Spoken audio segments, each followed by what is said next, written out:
Olá, boa noite. Aí, maravilha. Só tô terminando aqui com ela e já te chamo para dar boas-vindas, viu? Você Claro. falou uma expressão em inglês, você pode traduzir ela pra gente? Falá-la de novo e traduzir ela pra gente? Super. Em inglês existe essa expressão que é think tank, que seria, numa tradução literal, tanque de pensamentos. Então, são organizações que se propõem a pensar diferentes aspectos do mundo. O Igarapé, ele coloca a palavra do, que é o verbo fazer em português, nesse nosso nome, para dizer que a gente está querendo pensar problemas atuais, mas a gente também quer ajudar a propor soluções para esses mesmos problemas, sempre com os nossos parceiros por todos os lados, incluindo o Recomeçar. Obrigado, viu? Realmente, né? Pensar é importante, mas temos que executar, né? Isso aí. Isso aí. Legal. Doutora Bruna, boa noite. Pode se apresentar e, por favor, contar pra gente qual é o seu trabalho e por que você apoia o Instituto Recomeçar. Boa noite, Lucas. Boa noite a todos os presentes, todos que nos assistem aqui. Eu cumprimento também a Carolina, que está dividindo aqui esse painel comigo. E quero dizer já que é uma honra estar aqui no Fórum Recomeçar, ao lado de pessoas e profissionais que eu admiro muito, que tanto me inspiram. Então, agradeço novamente o convite do Instituto Recomeçar e também agradeço essa nossa parceria. Então, vou começar aqui me apresentando, né? Uhum. Eu sou advogada criminalista e sou professora universitária também. E desde a faculdade, o sistema penitenciário e a situação a qual ficam submetidas as pessoas que estão presas, né, já era algo que me intrigava. E no dia a dia da advocacia, eu tive contato com pessoas presas, tive contato com as prisões, e quando eu me tornei professora, um dos meus objetivos era justamente propiciar um olhar mais humano para essa realidade. Então, eu realizei visitas com os alunos na prisão, já dei aula para presos também, e a partir dessas experiências com as pessoas que estão nas prisões, eu passei a refletir também sobre aqueles que deixam os muros das prisões. Que a gente sabe que as pessoas presas vivem uma situação de invisibilidade muito grande, têm seus direitos fundamentais constantemente violados pelo Estado, mas eu arrisco dizer que os egressos e egressas vivem uma situação de ainda maior invisibilidade. Né? E foi pesquisando entidades que trabalhassem com egressos que eu encontrei o Instituto Recomeçar no final de 2019. Fui visitar a sede em Poá, conhecer o trabalho desenvolvido por eles, e de lá para cá a gente está juntos. Atualmente eu sou uma das embaixadoras do Instituto Recomeçar e meu trabalho com eles está mais relacionado à parte de comunicação. Eu e o Joel Novaes, a gente criou o Boletim Recomeçar, que consiste basicamente na produção de vídeos semanais que são postados lá nas redes sociais do Recomeçar, com pautas que interessem aos egressos e egressas, além de outros temas que a gente considera importantes e pertinentes. E, além disso, busco também levar o nome do Recomeçar e essa causa, que também é uma causa minha, aos meus alunos e colegas de trabalho. Que maravilha. Obrigado, viu? Bem-vinda. Bom, Obrigada. vou trazer aqui uma pergunta para Carolina. É o seguinte: gostaria que você desse a sua visão de como está o sistema carcerário no Brasil atualmente, por favor. Bom, então vamos lá, que essa é uma pergunta, eu vou fazer o possível para ser rápida com ela, mas pensando nesse desafio aí que vocês me propuseram de dar esse cenário de uma questão tão complexa no nosso país, eu tentei pensar esse cenário para trazer, para a gente conversar, pensando na entrada no sistema, dentro dele e na porta de saída, porque eu acho que é importante a gente entender que existem essas três dimensões e em todas elas a gente vai ter vulnerabilidades sendo adicionadas à vida das pessoas. Então, na porta de entrada, acho que tem dois dados importantes que eu queria trazer. Primeiro, quem são as pessoas que são presas no Brasil? São, em sua maioria, homens, são pessoas negras, são pessoas jovens e são pessoas com poucos anos de escolaridade em relação à média da população em geral. Então, o que isso está dizendo, na verdade, é que a gente só está prendendo as pessoas mais vulneráveis dentro da nossa sociedade. E isso de cara já diz alguma coisa sobre a estrutura de proteção social que a gente tem em funcionamento no Brasil. O segundo dado que eu queria trazer nesse sentido são os crimes pelos quais essas pessoas respondem.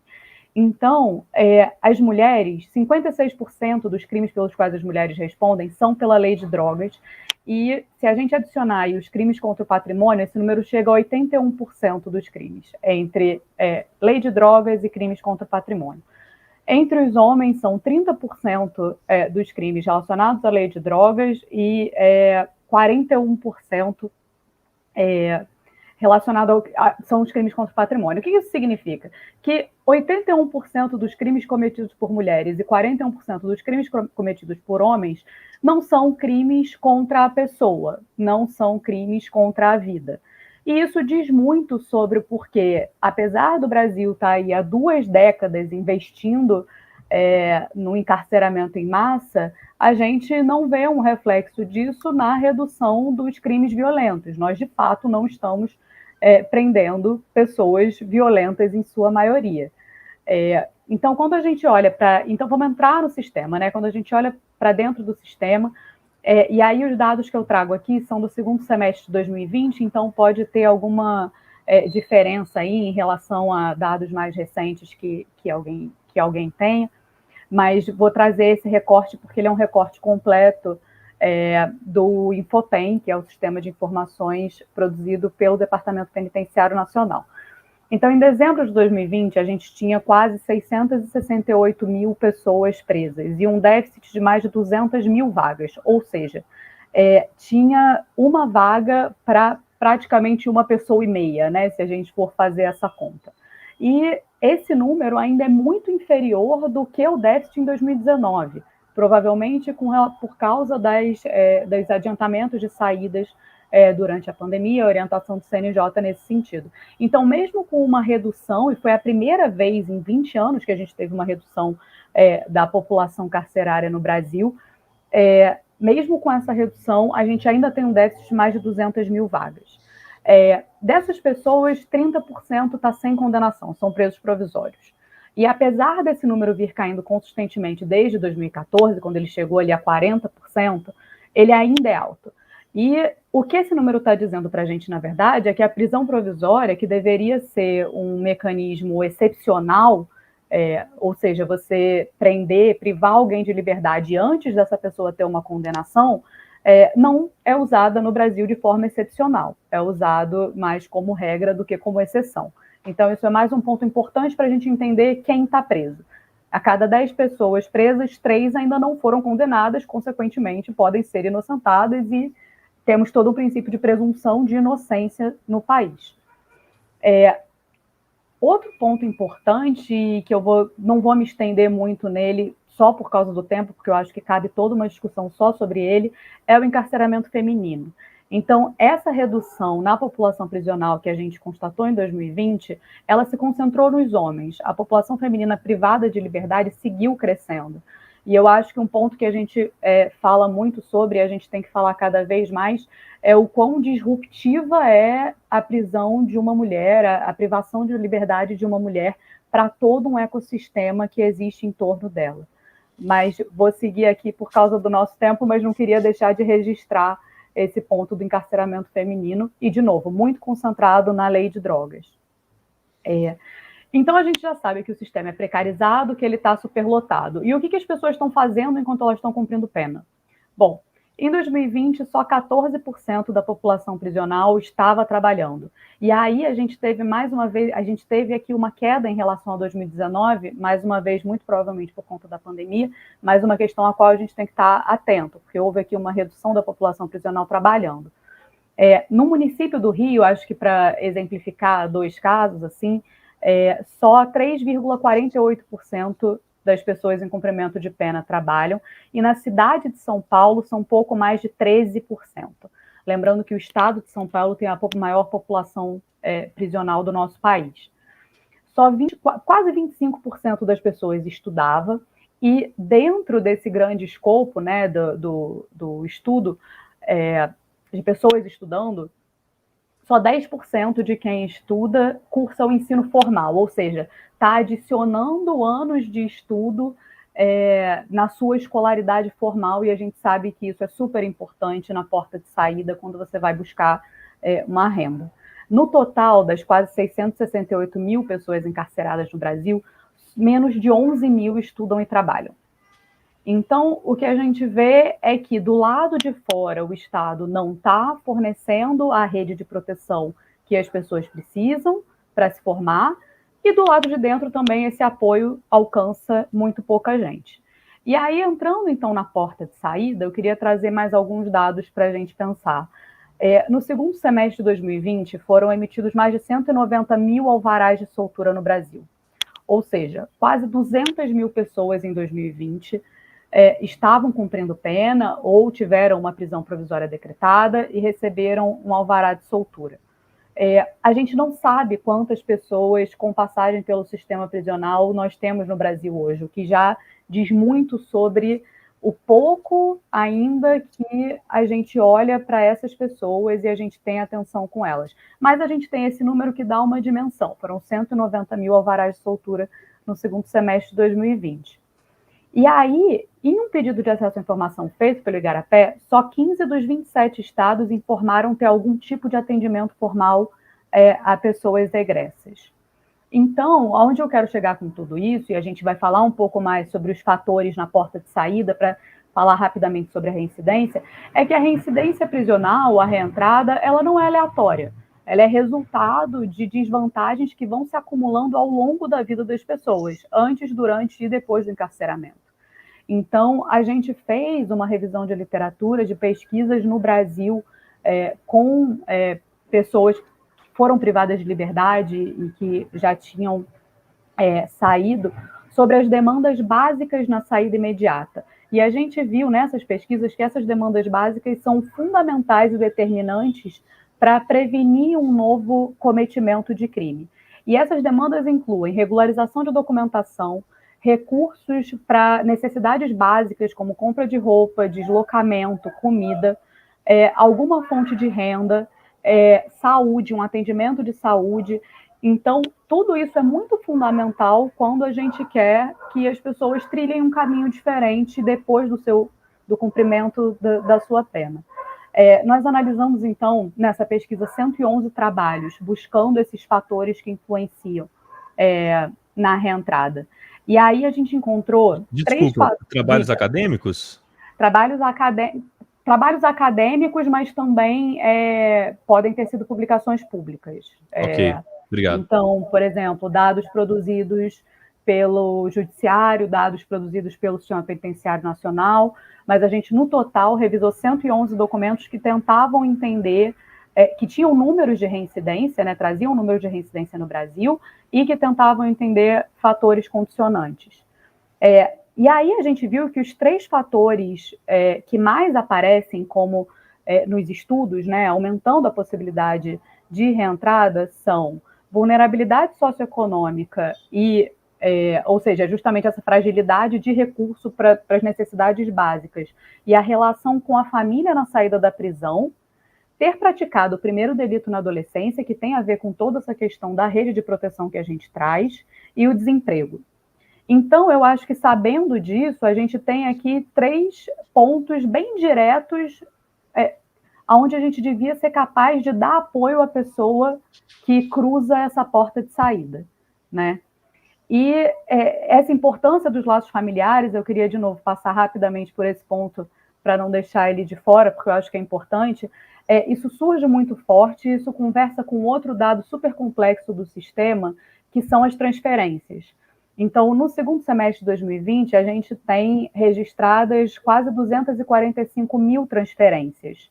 Ou seja, essa política, e houve enfim, uma série de discussões sobre ela, mas na prática o que essa política está fazendo é dificultar a manutenção desses laços familiares quando você faz ali transferências constantes. Então, a gente fez um exercício com esses 111 trabalhos para tentar chegar ao que seria um número de reincidência no Brasil, que deveria ser um dado público de fácil acesso, mas que não tem. Carolina, Existe, perdão. diga. A reincidência é a situação em que uma pessoa deixou o sistema prisional, cometeu um novo crime e retornou, certo? A sua pergunta é ótima, porque uma das dificuldades é justamente que existem algumas definições de reincidência. Algumas pesquisas vão usar simplesmente a reentrada, ou seja, uma pessoa que já cumpriu pena em algum momento e ela volta a responder por um crime. Ela não necessariamente tem uma segunda condenação, ela pode ser inocentada, mas alguns estudos vão usar o dado anterior, o dado do processo, e já vão contabilizar dessa maneira. A definição legal da reincidência é o novo cometimento de um crime, uma nova condenação, na verdade, é uma nova condenação até 5 anos depois do fim do cumprimento da pena anterior. Então, se você termina de cumprir a sua pena, e, enfim, estou falando, a doutora Bruna pode me corrigir aqui com toda certeza, mas então, se você termina de cumprir a sua pena está extinta, finalizada em 2021, e você não tem uma nova condenação até 2026, você volta a ser um réu primário, a responder como um réu primário dali para frente. Mas as pesquisas usam entendimentos diferentes de reentrada, de reincidência, e essa é uma dificuldade também. Então, a gente tentou fazer, na verdade, um exercício para chegar num número um pouco mais realista do que um índice de 70%, que se fala muito pelo Brasil, você ouve as pessoas falarem de uma reincidência de 70%, que é um número que soa quase como uma condenação, quando você diz que a cada 10 pessoas que saem do sistema, 7 vão voltar. E a gente nunca tinha encontrado esse número. E a gente, quando fez essa pesquisa, a gente falou, vamos descobrir de onde saiu esse número.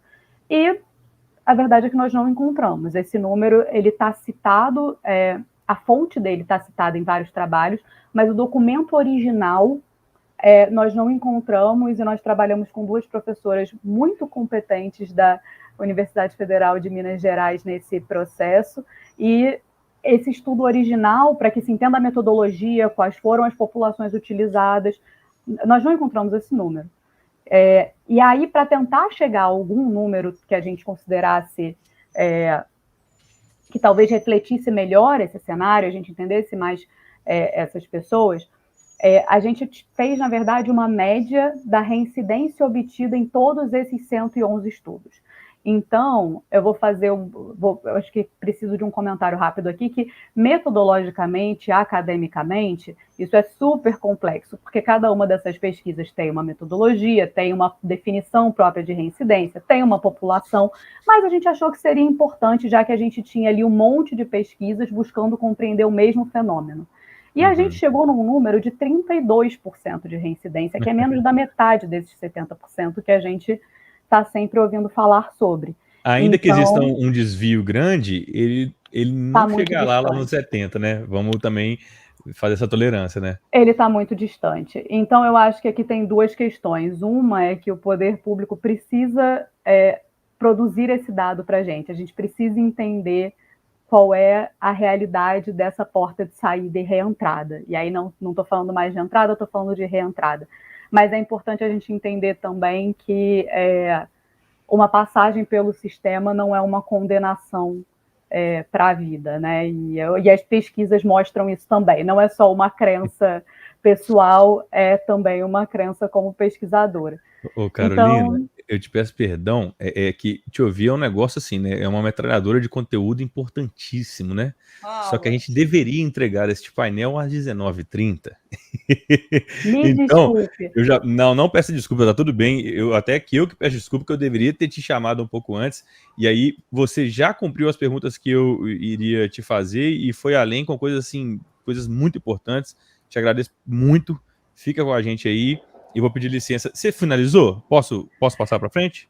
Eu queria falar um minutinho mais, só para ter, porque eu acho importante a gente ter sempre algum horizonte para olhar, né? Então, eu acho que tem 2 pontos muito fundamentais, assim, para a gente evoluir nesse cenário que eu trouxe aqui hoje.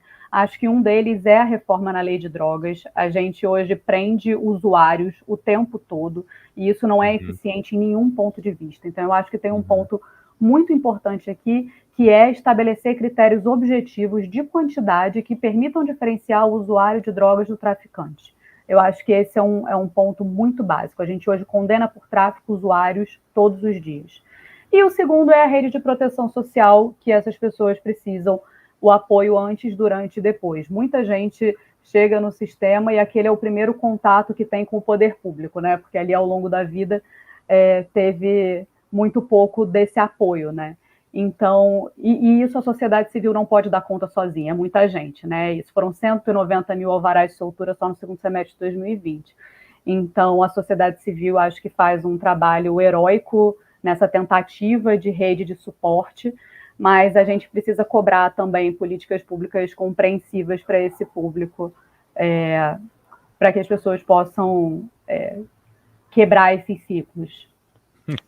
Eu tenho certeza que tem gente batendo palmas para você agora, em pé, na sala de casa. Muito obrigado. Doutora Bruna, olha só, para você, quais são os pontos mais importantes no processo de reabilitação dos egressos do sistema carcerário? Eu vou ser breve aqui por conta do tempo. Te agradeço.